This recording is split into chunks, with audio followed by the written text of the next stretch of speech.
someone very special to me, very close to my life, did mushrooms for the very first time. And that was my mom. So No my mom, way. Really? yeah, Finally? Oh my yeah, God. dude. So she did her first ever kind of real mushroom trip this past weekend. This is modern day hippie. We are your homies who've done nearly every drug under the sun. Over 600 psychedelic trips and nearly every kind of bender you can possibly imagine have armed us with a universe of knowledge. I'm Yuki, and with my co-host Reggie, we talk about how we do drugs in a responsible, safe, and fun way to improve our lives.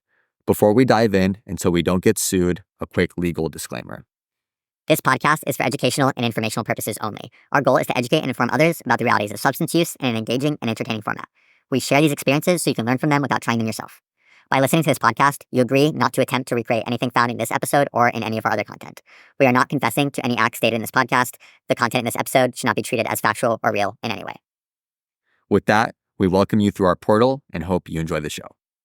What's up, hippies? Hope you're having a vibey day today. Joined here by Yuki. Yuki, what's been going on, man? Well, I just got back from a kick-ass EDM festival last weekend in the LA area. I got to see some of my favorite artists and, of course, did a healthy amount of drugs while I was there. Oh, shit. But what stuck out to me about this festival was, number one, it was only a 2-day festival. It was Friday, Saturday, and it just made me appreciate the fact that it was not like a full 3-day festival, because I've realized in recent years that 3 days of music and partying is just a little bit too much. I need a break. It's a marathon, man. I need a breather. Yeah, exactly, which I'm definitely still getting better at. But 2 days was perfect. First day, our group all did Molly together, and that was so much fun. And then second day, we all did acid. And dude, I did 2 tabs of that acid that you gave me. And Oh, yeah? it was a great freaking time.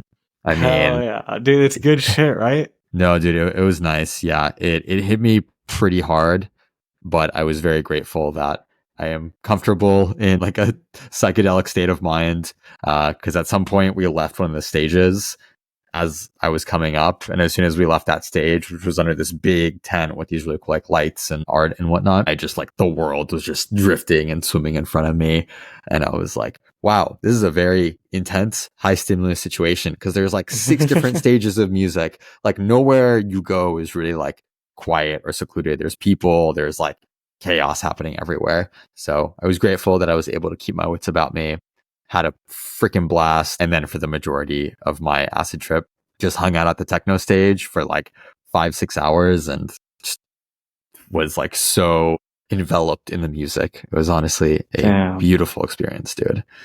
Hell yeah, man. That's amazing. That's awesome. Sorry. Yeah. That's the best way to do acid, in my opinion, honestly, at like a music festival or like some place with like really good vibes. And I'm sure they had some crazy visuals, man. Tell me a little bit about that.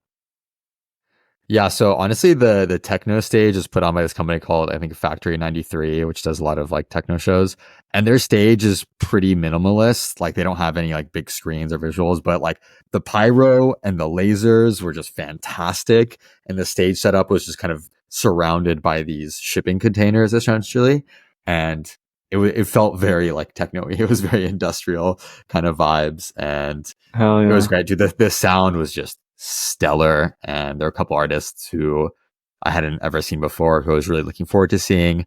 And then I'm also still pretty new to the techno subgenre of EDM, and I feel like I'm really starting to appreciate it more and more. I mean, honestly, I've started listening to techno like in my free time, which I never expected myself to be doing. I've gotten more into DJing techno music and just playing around with it. So it's been a good time.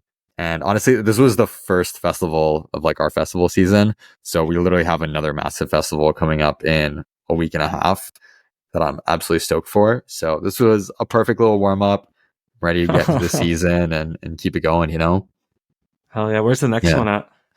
Yeah, so next one is a big eclipse festival that's happening. So shit. We'll talk about that shortly. But yeah, it's gonna be badass.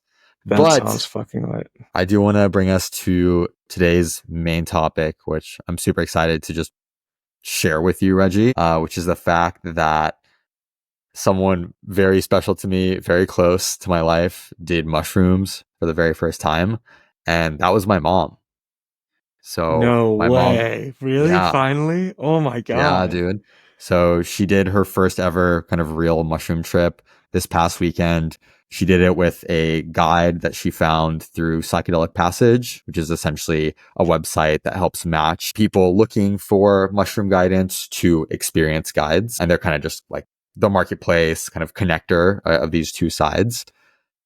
And dude, I was just so proud of my mom for going on this journey. It's been, I would say, a few years coming. I mean, like she knows about all the drugs I've done in my life. She knows about my journey with substances. I'm very open with her. I'm very lucky to have, a parent who's so understanding of, things that interest me. And Right. I've been slowly kind of like chipping away at her like unwillingness to try some of these things. And just to be clear, I've never like pushed her or tried to like persuade her that she should do these things. I've more just kind of like told her stories, told her about my experiences and how psychedelics specifically have absolutely changed my life in so many positive ways.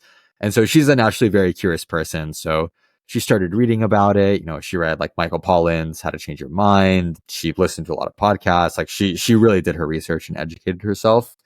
And, I think that's been the course of the last, I want to say 2 to 3 years that she's been on that journey of educating Wow. herself.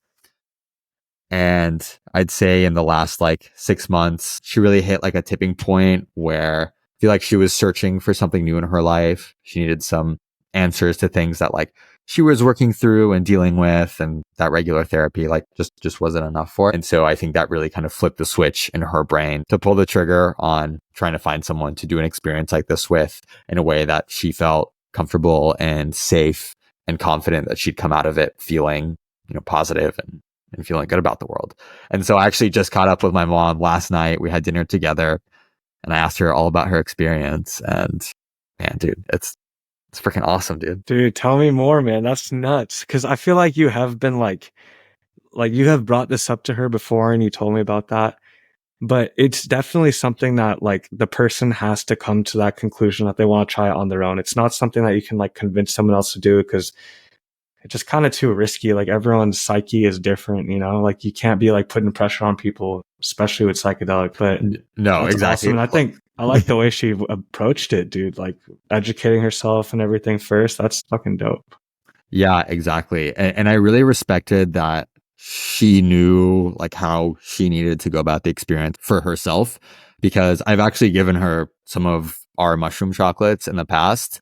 And I was like, hey, just eat, half of one of these pieces before you go for a walk. She likes to take long walks around the neighborhood and kind of use that as your first entry into, the world of psychedelics. And she, knowing herself, like, she felt like she had a lot of anxiety and lack of confidence around that. And I've never felt like I'm in a position to trip with her. Like, I think that's just something she needs to do outside of me. Right. And I'm really glad that she went on this journey of finding the right guide for her, because even as she told me several months ago that, hey, I'm really interested in doing one of these guided psychedelic experiences, I'm at a point in my life where I think it would do me a lot of good. I did kind of start to put out some feelers through my network, like try to find guides that other people have used and recommended, because she didn't want to go too far from home. It was important for her to be in a place that still felt pretty like familiar. And she doesn't love like flying far or traveling very far. Right. And I had found a few recommended guides kind of through just like network ecosystem I'm in, but most of them were actually not for mushrooms. I found a lot more Right. ayahuasca and DMT Exactly. Like guides. especially in that city. Like I've heard a lot more ayahuasca Exactly. like trips in Exactly. that city. Yeah. Yeah. Yeah. And so I connected my mom to a few of these people. And as she did her research on ayahuasca, she realized that was maybe too intense of a first psychedelic experience for her to have, because, a really common part of the ayahuasca journey is after the first time you take it, you throw up. It's Right. this cleansing process that your body goes through. And, to nobody in the world does that sound like a pleasant process. But just knowing that that's a potential event that can happen with ayahuasca, I think impacts people differently. Like for me, I know that one day I want to do ayahuasca. I'm not going to enjoy throwing up by any means, but I think I'll be fine. Yeah, we Whereas, gotta do that soon, man. Like, no, dude, actually, I've been thinking about it. So I have the opportunity to do it later this year, but I am debating whether or not I should do it now or put it off. But honestly, dude, we should talk I about feel that. you because I had the opportunity to do it in Yeah. the city I lived in before this, but I told myself that I really want to go to South America and do it. Yeah. Like, I No, just that, want to do it like legitly. You know what I'm saying? Like, I don't know. no, Maybe I maybe am it's not. completely on the same page. It's definitely a pretty big factor, but yeah, we should talk about this on a future episode. I think this would be a solid topic for both of us to kind of go through our thoughts on. But once my mom decided that she didn't want to do ayahuasca, like she just wanted to do psilocybin because that's what she had read the most about, what she felt the most comfortable and educated on. And so she got introduced to the Psychedelic Passage website. I think she talked through maybe like 2 or 3 different guides until she found this guy who she really clicked with. He was super experienced. He'd done literally like over 1,000 guided trips for people. Wow. And Talk about experience. no, Holy shit. exactly. Yeah, yeah. And so they started working together. And so they had a series of calls for like both information sharing from the guide side and intention setting from my mom's side leading up to the trip. So that was probably, a month before having, I don't know, 2 or 3 calls to go through that process. And then she actually drove down to my city this past weekend and she did her full on guided trip. I think it was just like at the guy's house, but from the way she described it, he really curated a good experience for her in terms of like very comfortable room and setting, a very specific playlist of very mellow kind of like nature sounds and music, which actually my mom got a lot out of. Hell yeah. And it was cool because before I met up with my mom, she sent me pictures of the guide's notes that he took throughout her trip. So like every 10 minutes, he's writing a few notes with the timestamp in his notebook. And so she sent me like his notes, which a lot of it are just like quotes of like what she's saying. And she was telling me that they started off with 4.5 grams of mushrooms, I believe 4 grams, somewhere around there. And then about 2 hours in, they did like a booster dose of another 1.5 grams on top of that. Wow, that's a So it lot was for a a first solid amount trip, of man. mushrooms. Yeah, yeah. And she was telling me that Like raw mushrooms or what? so it was in these raw mushrooms, but shredded up into capsules. Okay. And actually, my mom was saying that 30 minutes before she took the shrooms, the guy took apart the capsules and he put in just some lemon juice to break down the cell walls of the mushrooms, which cause upset stomach, as we all know. And then also some ginger, which is just like the best natural anti-nausea remedy to really help with her having a smoother trip, which is awesome. And she told me that like she had a pretty short come up. And as soon as the come up was over, she was like in the trip. And it sounded like for her, a lot of it was like closed eye and really just kind of exploring her mind, her memories, and really reliving a lot of things that she'd kind of forgotten about.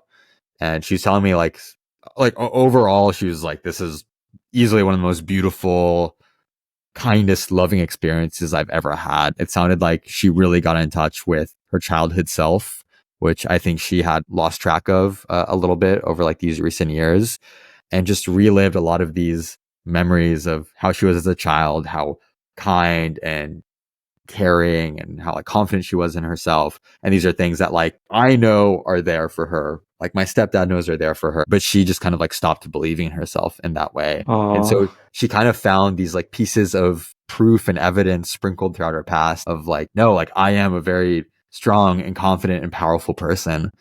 And she found that trail of breadcrumbs for herself.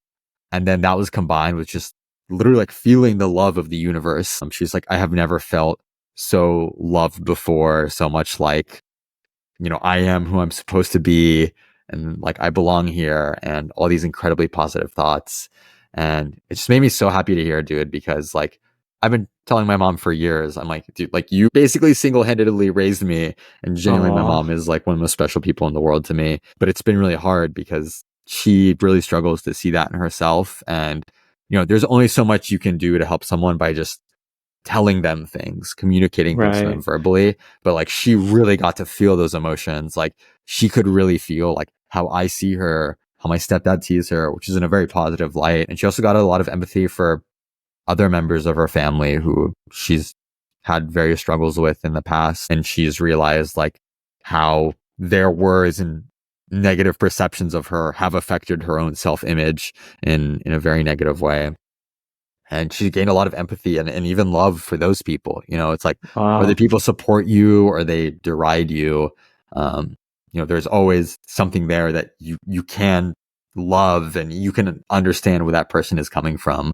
And, we talk about psychedelics really opening up that empathy channel and enabling you to do that in like really incredible, visceral ways that are so much more than just knowing the knowledge in your brain. It's like feeling it in your body and in your soul. And it was, I don't know, honestly, a beautiful thing to hear from my mom. Like at some point, Man, she was just like, amazing. yeah, dude, she was tearing up, like telling me about it. And it was clear like how profound of an experience it was for her. So that was a beautiful thing for me to see. You're at the club and the music is thumping, but you've got nothing left in the tank. So what do? Sniff some cacao. Yup, you heard that right. Sniff some cacao. It's the hottest new trend in the club and party scene. One bum-sized sniff of raw chocolatey powder contains the caffeine equivalent to a half cup of coffee, and boom, it hits instantly. And the best part is you can now sniff cacao anytime, anywhere. Right out in the open, in front of the DJ booth or the stage, even at the VIP table with your friends. Now, how does that happen without drawing unwanted attention?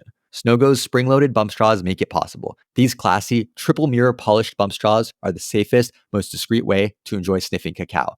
In fact, you've most likely already seen people wearing Snogo's bump straws as pendants around their necks without even knowing it. Discover why sniffing cacao using Snogo bump straws is being called the biggest revolution in partying since the invention of rock and roll. Jump on over to snogostraws.com to learn more. That's SNOGOSTRAWS.com and use discount code MDH15 at checkout for 15% off your entire order.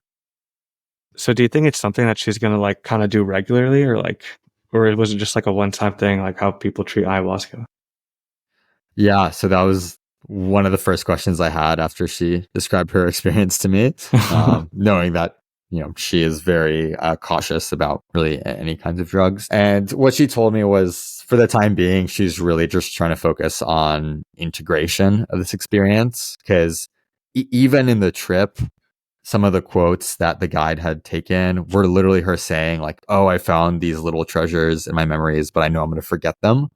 And so she recognizes that over time, obviously, like our memories become fainter. It's harder to hold on to the profoundness or the motivation of specific events. And so she's really trying to focus on the key lessons that she took away, the key learnings, really hold on to those and then convert those into just actionable habits and things that she can implement into her life to get on the path that she wants to be on.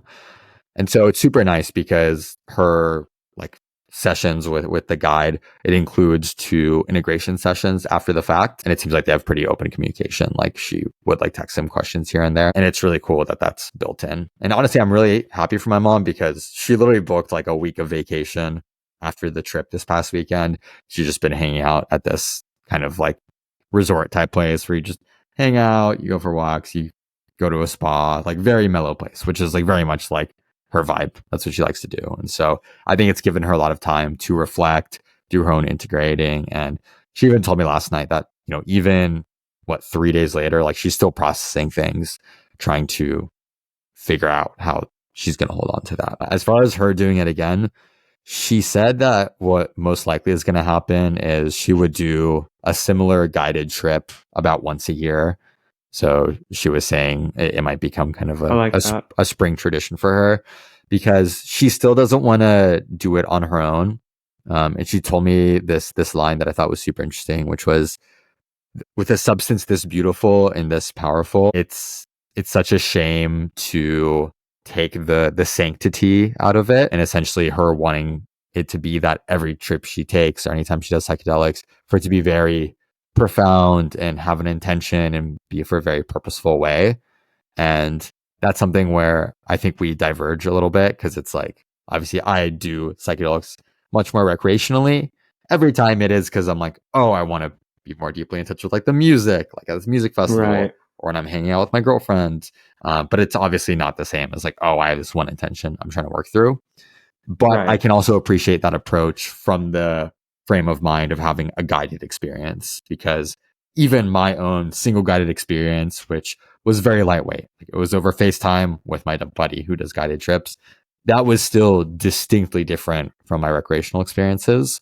And so I can appreciate kind of the dichotomy of those two different things. Yeah, man. I can't imagine what it's like to have one of those trips out like the Native Americans do. Like we have a friend who's Native American and she was telling us how like on the reservation, like she took, what was it? Peyote? Peyote, yeah. Yeah, she took peyote and like talked to her ancestors and stuff. And I'm like, man, that is freaking profound. And so I totally see that perspective of like when you're doing it a certain way, like you really do want to keep the sanctity of it. And honestly, it's something that I would love to explore more personally because I've never even been on a guided trip. Like not even like a lightweight one on FaceTime, you know? Dude, yeah, I was honestly so surprised how markedly different it was from a recreational experience. And even my one guided trip, I didn't do that much shrooms. Like I was still very aware of everything. I was still very lucid. Like I didn't do high dose, but it was something special and definitely something I recommend checking out and exploring whenever you get the chance. And something that I've definitely moved up in my mind, like, hey, something with shrooms, like a guided experience with shrooms, I think I could do, more, not more regularly, but I feel like I have a lower mental barrier to doing it because for something like ayahuasca or bufo or something that's more ceremonial, more one-off, like that's something where I feel like it might have to be a little bit more of a special occasion for me or like to really feel like I'm doing this experience for a very specific purpose. Yeah, I like that. Going in with intention, especially on those guided trips, seems like the move. Hey, hippies. We hope you're enjoying the show so far. If you're listening to this on Spotify or Apple Podcasts and are having a good time, you need to come over to YouTube and subscribe to the Modern Day Hippie YouTube channel. We publish exclusive video content, and I promise you the experience is richer and more interesting. So if you're getting any value at all, stop what you're doing, open up the YouTube app, and subscribe at Modern Day Hippie. If you're watching this on YouTube and aren't subscribed yet, what are you doing? Go press subscribe. Thank you and enjoy the rest of the show. Yeah, exactly. Yeah. And honestly, even on recreational trips, like I found myself sometimes going into it, I'll just try to make like a small mental note of like, here's what I want to focus on this trip, even if it's just like deepening my relationship with my girlfriend or whatever friends I'm tripping with, or really, having a more deep understanding of music that I'm listening to, especially now, like being more in the world of working in music and trying to do stuff in the space. Having those small notes to myself are very solid. But as my mom was explaining kind of, maybe her once a year cadence for this, she was telling me that her guide like does have clients who will do kind of a once a year cadence or so. And like for her, she really sees it as like a mental refresher and a reboot of the things that she got out of her first experience, which is very much how I feel. Like every time I trip on mushrooms, it literally feels like my brain has a bit of a reboot. Like I get to briefly disconnect from my chattering brain, like subconscious, just put that out of the way and really like be in a moment for a brief period. And that is like a vacation of sorts. That's why they call it a trip, right? Dude, yeah, exactly. Man, what a beautiful substance or substances, honestly. Dude, truly. Yeah. And I'm honestly like, now I'm so curious how these different classes of psychedelics that you or I haven't tried yet, how they can lead to meaningfully different psychedelic experiences. Like, the ayahuasca, the bufo, the peyote, like they work in similar ways, but at the same time, I think the subtle differences can really lead to focusing on different parts of the trip or of your own psyche and getting different things out of it. So it's only made me like, like, so much, like 5x more excited to try these different things. And so now it's a matter of trying to figure out like what is the right time to do those. Cause I don't think for something that significant that it should just be like, oh, hey, I could do it now, I should do it. I do think it should be from a little bit more of like respectful, like sacred point of view, honestly. Man, it gets even more exciting, at least to me, when you start considering not just the different drugs that we might not have tried, but the different combinations that we haven't tried. I know you were telling me when you did your guided trip, your guide asked you to like hit a weed pen at one point. And that's a combination that is fairly common in like the recreational space, but for a guided trip, like I can't even imagine. I'm sure that changes your perspective, like when you're tripping. Yeah, exactly. And that was kind of like a personal tool of that guy that he likes to have, because it's basically like, oh, if you're not tripping as hard as you want to be for this experience, this is a pretty direct way to kind of up your experience in a way that doesn't take, 45 minutes to hit you. Yeah, man. And I've mixed like a bunch of different drugs before, like obviously like doing my research, trying to be safe about it. But I have personally experienced like very different perspectives, I'd say is the best way to say it, whenever I mix certain drugs. Like even like I took the other day I took like an Adderall because I was like trying to be productive, and then like I was trying to kind of calm myself down a bit, so I smoked some weed, but I was still on the Adderall because it was an XR and that's all I had. And I don't really do that often, for the record. Like I don't take Adderall like that often. It was just like a one-off kind of thing. But man, it was something about the, like, I don't know if it's like the increase in dopamine from the Adderall mixed with like the chillness of the weed, but like my perspective on like everything that came my way was so much more positive and laid back. I almost can't even describe it. Like it was as if I was so much less bothered by everything and so much less irritable compared to like if I was like just sober and like, let's say fasting all day, right? Right. Like if you're hungry or something, like you're going to be like mad irritable. It was like the opposite of that. Is the best way to describe it. Dude, So, that sounds like man, inner peace. Yeah, it was. And that sounds like I'm advocating for mixing those things. I don't even think that's like the safest mixture, but it's just really interesting what it can do to your, like the way that those drugs affect your brain and your perspective and your empathy and everything, and mixing them together. And I know with psychedelics, it's even more profound in a lot of cases, especially when it comes to that empathy. So exciting stuff, man. And I'm really happy for your mom, dude. That's awesome to hear, honestly. Yeah, thank you, man. I appreciate it, and I'll keep you posted if she gives me other insights as kind of the days and weeks go by from her experience. But I'm just happy she had a good time, and it's something she can really look back on in a very, very positive, beautiful light. Oh yeah. Yeah. All right, I've got to cut it there, guys. But thank you guys for listening to today's pod. You've been listening to Modern Day Hippie. As you exit the portal, we have just one small ask of you. If you learned something new today, had a laugh, or resurfaced a drug story of your own, we want to hear about it. Drop us a comment on YouTube and show us some love on your favorite podcasting platforms. Internet algorithms really dog on us because of the topics that we discuss, so your support goes even further here than you might think. We'll catch you next week.